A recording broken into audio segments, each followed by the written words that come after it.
নমস্কার। লুকোচুরি রবীন্দ্রনাথ ঠাকুর।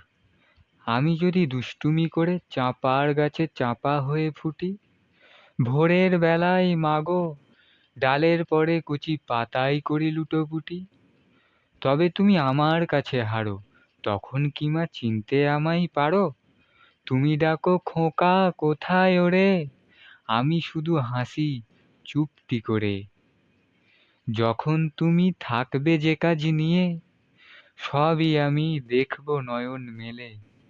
স্নানটি করে চাঁপার তলা দিয়ে আসবে তুমি পিঠেতে চুল ফেলে।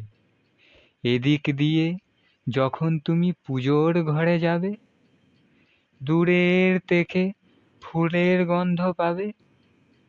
তখন তুমি বুঝতে পারবে না সে তোমার খোকার গায়ের গন্ধ আসে। আমি আবার তোমার খোকা হব, গল্প বলো তোমায় গিয়ে কব। তুমি বলবে দুষ্টু ছিলি কোথা, আমি বলবো বলবো না সে কথা। নমস্কার।